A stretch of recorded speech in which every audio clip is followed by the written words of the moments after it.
దసరా ఉత్సవాల్లో 8వ రోజుకి వచ్చేసాము. 8వ రోజు సరస్వతి అవతారం, మూలా నక్షత్రం. ఈరోజు 29వ తారీఖు సోమవారం, ఆశ్వీజ శుద్ధ సప్తమి కదా, మూలా నక్షత్రం. ఈరోజు అమ్మవారు జన్మ నక్షత్రం అన్నమాట. అమ్మవారిది మూలా నక్షత్రం అనేది. అమ్మను కొలిచిన వారికి సర్వ అభీష్టాలు కలుగుతాయన్నమాట.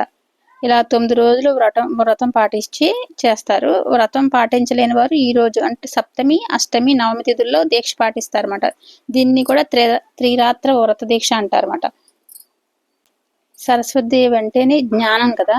జ్ఞానం, విద్య, సంగీతం, కళలకు దేవతమాట. ఆమె వేణను పుస్తకాన్ని ధరించి ఉంటుంది. ఇవి సృజనాత్మకత అంటే కుడి మెదడేమో సృజనాత్మకతని కుడి మెదడు, మరియు విశ్లేషణాత్మక జ్ఞానాన్ని ఎడమ మెదడు సూచిస్తాయన్నమాట. కుడి మెదడేమో ఎప్పుడు కూడా సృజనాత్మకతని చేస్తామట కుడి మెదడు. ఎడమ మెదడు ఎప్పుడు మన విశ్లేషణాత్మక జ్ఞానాన్ని అంటే విశ్లేషణ చేస్తామట. దాన్ని ఏంటి అంటని అట్లా. ఆమెను మహామాయాని, భాషా జ్యోతిర్మయని, కళారస హృదయగా పిలుస్తారన్నమాట. వీణ ద్వారా మనకి సంగీతం, కళలు, సృజనాత్మక ప్రతీకగా చెప్తాం. పుస్తకం అనేది విశ్లేషణాత్మక జ్ఞానం అని విద్యకు ప్రతీకగా చెప్తాం. ఆమెకి పసుపు రంగు ఇష్టం అంట. అందుకని ఆమెకి ఇష్టమైన రంగు కాబట్టి ఆమెను గౌరవించడానికి పసుపు రంగు దుస్తులు, అలంకరణలు ఉపయోగిస్తారంట. ఆమె విశిష్టత ఏంటంటే జ్ఞాన ప్రదాత. సరస్వతీదేవి భక్తులకు జ్ఞానాన్ని, విద్యను ప్రసాదిస్తుందన్నమాట. ఆమె కళలు కదా కాబట్టి ఆమె సంగీతం, కళల దేవత కాబట్టి ఈ సరస్వతీదేవి సృజనాత్మకత, కళాత్మకలకు ఇస్తుందన్నమాట మనకి. ఆమెను బ్రహ్మదేవుడు సృష్టించాడనమాట. సరస్వతీదేవి అనే అమ్మ చదువుల తల్లిగా. ఈ దేవి త్రిమూర్తుల్లో ఒకరైన బ్రహ్మకి భార్య కదా, దేవేరి కదా. వేదాలు, పురాణాల్లో కూడా విపులంగా సరస్వతీ నది కూడా ప్రస్తావించబడుతుంది అన్నమాట. బ్రహ్మ సకల సృష్టికర్త కనుక సరస్వతిని కూడా బ్రహ్మే సృష్టించాడని, సృష్టి కార్యంలో తన తోడుగా ఉండటానికి తన జిహ్వ మీద ఆమెను ధరించాడని, జిహ్వ మీద ధరించాడని ఒక గాథమాట. సృష్టి కార్యాన్ని నిర్వహించడానికి బ్రహ్మకు ఒక శక్తి స్వరూపిణిగా సరస్వతిని శ్రీ మాతాదేవి ప్రసాదించదని దేవి భాగవతంలో చెప్తుందన్నమాట.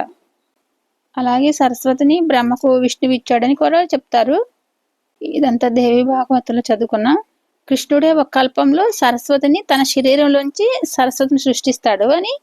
అప్పటికి దేవతలు కూడా మాట్లాడలేరు. అమ్మను మౌనంగా ప్రార్థన చేయగా అమ్మవారు అలా అందరికీ వాక్కునిస్తుందని దేవి భాగవతంలో ఉంటుందన్నమాట. ఇదంతా కూడా అప్పుడే సరస్వతి కవచం కూడా రచించాడని, సరస్వతి పూజ ఎలా చేయాలో కూడా కృష్ణుడే స్వయంగా మొదట పూజ చేస్తాడనమాట.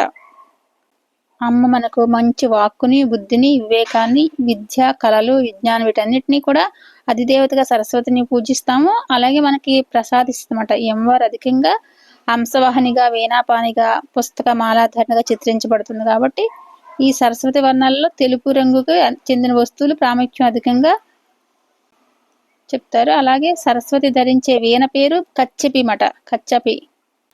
వాహనమేమో హంసాను, నెమలిమట. త్రిశక్తి రూపాల్లో కూడా అమ్మ 3వ శక్తి రూపం అన్నమాట. సంగీత సాహిత్యాలకు అధిష్టాన దేవత అనుకున్నాం కదా.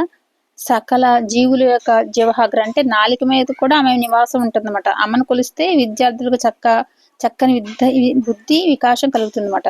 అందుకే ఈ రోజున అమ్మను సరస్వతి రూపంలో ప్రత్యేకంగా పిల్లలతో విద్యార్థులు పూజలు చేయిస్తారన్నమాట. బ్రహ్మ రూపంలో ఉన్న రజోగుణధారి అంటే రజోగుణం అంటే పనులు ఏమైనా చేయాలంటే రజోగుణం ఉంటేనే పనులు చేయగలమట.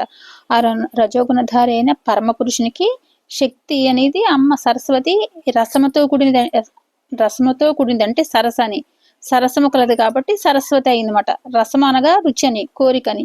కోరికకు మూలం సరస్వతి కావున ఆ కోరికను గెలిచిన వాడే పురుషుడు పూర్ణుడవుతాడు కాబట్టి కోరికను గెలవటానికి కావలసిన జ్ఞానాన్ని ప్రసాదించే తల్లి కావున జ్ఞాన సరస్వతిగా వ్యవహరిస్తారన్నమాట. ఇది అర్థమైంది కదా. బ్రహ్మ రూపంలో ఉన్న రజోగుణధారికి పరమ పురుషుని శక్తి సరస్వతి, రసముతో కూడిన సరసమట. సరసము కలదు కాబట్టి సరస్వతి అని. అలా సరస్వతి అన్నమాట. రసం అనగా రుచి, కోరిక. కోరికకు మూలం సరస్వతి కావున ఆ కోరికను గెలిచినాడే పురుషుడు పూర్ణుడవుతాడు కాబట్టి ఆ జ్ఞానాన్ని ప్రసాదించే తల్లి కావున జ్ఞాన సరస్వతిగా వ్యవహరిస్తామట. ఈ జ్ఞానంను శ్వేతవర్ణంతో పోలుస్తారు కావున ఈమె కుందేందు తుషార హారధవల అనగా మల్లె, చంద్రుడు, మంచు వలె తెల్లని ఆకారం కలదని అర్థమట. మనం సరస్వతి శ్లోకం చదువుకుంటాం కదా. కుందేందు తుషార హారధవల అంటే మల్లెలు, చంద్రుడు, మంచు అనమాట. ధవల ఇట్లా అలా ఆకారం కలదని అర్థం అన్నమాట. తెల్లని పద్మంపై ఆసీనురాలే తెల్లని వస్త్ర ధరించి వీణ పుస్తకం జపమాల కలిగి ఉంటుంది కాబట్టి జ్ఞానాన్ని ప్రసాదించే విద్యకు ప్రతీకగా పుస్తకం, అలాగే జ్ఞానంతో కలిగే ఆనందానికి ప్రతీక వీణమట. ఈ జ్ఞానాన్ని ప్రసాదించే విద్యకేమో ప్రతీకగా పుస్తకము, అలాగే జ్ఞానంతో కలిగే ఆనందానికి ప్రతీక వీణమట. ఆనందంగా వీణ పలికించే సప్త స్వరములే 5 జ్ఞానేంద్రియాలన్నమాట. మనకు సప్త స్వరాలు అంటాం కదా, అయ్యే జ్ఞానేంద్రియాలు. జ్ఞానేంద్రియాలు అంటే మనకి కళ్ళు, ముక్కు, చెవులు, నోరు, చర్మం అన్నమాట. వీటి వల్లే మనకి జ్ఞానం తెలుస్తుంది. కళ్ళు చూస్తేనే కదా అదే పలానాదని తెలుస్తుంది. అలాగే చెవులు వినటం వల్ల జ్ఞానం, వీటిని జ్ఞానేంద్రియాలు అంటారన్నమాట. చర్మం ద్వారా కదా మన వేడి అన్ని తెలుస్తుంది, స్పర్శ అన్ని తెలుస్తాయి కాబట్టి అట్లా జ్ఞానేంద్రియాలు అంటారన్నమాట. అంటే వాటిని పలికించే సప్త స్వరాలే 5 జ్ఞానేంద్రియాలు అన్నమాట. అర్థమైంది? సప్త స్వరాలు సరిగమ పదనిస అని అక్కడ చూడండి, అది కూడా రాశారు. అవి ఏంటంటే జ్ఞానేంద్రియాలు అన్నమాట. వీణ పలికించే సప్త స్వరాలే మన 5 జ్ఞానేంద్రియాలు అన్నమాట. అలాగే మనస్సు, బుద్ధి, ఇంద్రియాలను ఆనందింప చేయాలంటే కావలసిన జ్ఞానం జపము, తపస్సులతోటి కలుగుతుందన్నమాట. జపమాల అందుకనమాట. ఈ పద్మాసనం అనేది జపతపాలకు సూచికమాట. ఈమె బ్రాహ్మీ ముహూర్తం అంటే సూర్యోదయం కంటే ముందున్న అరుణోదయం నుండి మధ్యాహ్నం వరకు ఆవిర్భవించిన సమయంగా చెప్తారన్నమాట అమ్మవారు. సరస్వతి అనేది ప్రకాశమయ రూపం కలిగి ఉంటుంది కావున ఈమెను తారగా వ్యవహరిస్తారన్నమాట. ఈ నవరాత్రుల ఈ నవరాత్రుల అమ్మవారిని శక్తిని కొలిస్తే ఈ కోటి జన్మల్లోని పాపరాశి కూడా భస్మం అవటమే కాకుండా మనకి పుణ్యరాశి లభ్యమవుతుందన్నమాట. అందుకే సజ్జనులందరూ కూడా ఈ ఈ దసరా ఉత్సవాల్లో పూజలు చేసుకుంటారు, తపస్సు చేసుకుంటారు.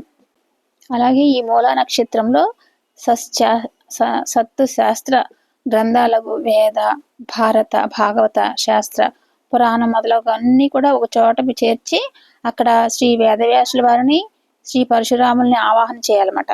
ఇలా అష్టదిక్పాలకుల స్థానంలో అష్టదిక్పాలను ఆహ్వానం చేస్తాం కదా, వాళ్ళ స్థానంలో బాదరి అని, జైమిని, సుమంత, వైశంపాయన, ఆశ్వరథ్యని, పైలని, కాశకృత్యాని, లోమసాను ఈ వేదవ్యాసులు శిష్యులు మటు వీళ్ళందరినీ ఆహ్వానించి ఈ శాస్త్ర అభిమానులైన బ్రహ్మాది సకల దేవతలను, సరస్వత్యాది దేవత స్త్రీలను, సకల శాస్త్రాలను ప్రవర్తకులను, గురువులను ఆవాహన చేసుకుని ఈ మూలా నక్షత్రంలో మరియు అంటే ఈ అష్టదిక్పాలకుల స్థానంలో వాళ్ళు అంటే అష్టదిక్పాలను పిలుచుకున్నా చాలు, అయితే వీళ్ళని తలుచుకుంటే కూడా ఇంకా మంచిది. అట్లా చేసుకుని కుంకుమ పూజలే చేసుకుంటారన్నమాట. పుస్తక పూజ అన్ని చేసుకుంటారన్నమాట. వారిని తలుచుకోపోయి కనీసం విన్నా చాలన్నమాట. వేదవ్యాసుల వారిని, శ్రీ పరశురాముల వారిని. పరశురాములు తెలుసు కదా మనకి. పరశురాములు అంటే రాజుల మీదంతా పోరాడి దుష్ట శిక్షణ చేశాడు కదా, ఆయన తలుచుకోవాలి. ఇంకా అష్టదిక్పాలకుల స్థానంలో మళ్ళీ ఒకసారి చెప్తున్నాను అనమాట. మనకు పేర్లు ఒకసారి విన్నా సరిపోద్ది. బాదరి, జైమని, సుమంత, వైశంపాయన, ఆశ్వరథ్య, పైల, కాశకృత్య, లోమసాను ఈ వేదవ్యాసుల శిష్యులను ఆహ్వానించి తలుచుకున్న మనకి శాస్త్రాల జ్ఞానం కలుగుతుంది అన్నమాట. అమ్మవారిని అట్లా కొలుసుకుంటే మనకి చక్కని బుద్ధిని, వికాసాన్ని కలుగుతుంది అన్నమాట మనకి. ఇంకా అష్టోత్తర శతనామాలు చెప్పుకుందాం. ఓం శ్రీ సరస్వత్యై నమః, ఓం మహాభద్రాయ నమః, ఓం మహామాయాయ నమః, ఓం వరప్రదాయ నమః, ఓం శ్రీప్రదాయ నమః, ఓం పద్మనిలయాయ నమః, ఓం పద్మాక్షయ నమః, ఓం పద్మవక్త్రికాయ నమః, ఓం శివానుజాయ నమః, ఓం పుస్తకహస్తాయ నమః, ఓం జ్ఞానముద్రాయ నమః, ఓం రమాయ నమః, ఓం కామరూపాయ నమః, ఓం మహావిద్యాయ నమః, ఓం మహాపాతకనాశిన్యై నమః, ఓం మహాశ్రేయాయ నమః, ఓం మాలిన్యై నమః, ఓం మహాభోగాయ నమః, ఓం మహాభుజాయ నమః, ఓం మహాభాగాయ నమః, ఓం మహోత్సాహాయ నమః, ఓం దివ్యాంగాయ నమః, ఓం స్రవంతాయ నమః, ఓం మహాకాళీయ నమః, ఓం మహాపాశాయ నమః, ఓం మహాకారాయ నమః, ఓం మహాంకుశాయ నమః, ఓం సీతాయ నమః, ఓం విలాయ నమః, ఓం విశ్వాయ నమః, ఓం విద్యున్మాలాయ నమః, ఓం వైష్ణవే నమః, ఓం చంద్రికాయ నమః, ఓం చంద్రలేఖ విభూషితాయ నమః, ఓం మహాఫలాయ నమః, ఓం సావిత్రే నమః, ఓం సురసాయ నమః, ఓం దేవ్యే నమః, ఓం దివ్యాలంకార భూషితాయ నమః, ఓం వాగ్దేవ్యే నమః, ఓం వసుధాయ నమః, ఓం త్రివ్రాయ నమః, ఓం మహాభద్రాయ నమః, ఓం మహాబలాయ నమః, ఓం భోగదాయ నమః, ఓం భారత్య నమః, ఓం భామాయ నమః, ఓం గోమత్య నమః, ఓం జటిలాయ నమః, ఓం వింధ్యావాసాయ నమః, ఓం చండికాయ నమః, ఓం సుభద్రాయ నమః, ఓం సురపూజితాయ నమః, ఓం నిద్రాయ నమః, ఓం వైష్ణవే నమః, ఓం బ్రాహ్మే నమః, ఓం బ్రహ్మ జ్ఞానైక సాధనాయ నమః, ఓం సౌదామిన్యే నమః, ఓం సుధామూర్తయ నమః, ఓం సువీనాయ నమః. ఓం సువాసినియ నమః. ఓం విద్యారూపాయ నమః. ఓం బ్రహ్మజ్ఞాయ నమః. ఓం విశాలాయ నమః. ఓం పద్మలోచనాయ నమః. ఓం శుంభాసుర ప్రమదనీయ నమః. ఓం ధూమ్రలోచన మధ్యనే నమః. ఓం సర్వాత్మకాయ నమః. ఓం త్రయీమూర్తయ నమః. ఓం సుభదాయ నమః. ఓం శాస్త్రరూపిణే నమః. ఓం సౌమ్యాయ నమః. ఓం సురాసుర నమస్కృతాయ నమః. ఓం రక్తబీజ నిహంత్రియ నమః. ఓం చాముండాయ నమః. ఓం ముండ కాంబికాయ నమః. ఓం కాలరాత్రే నమః.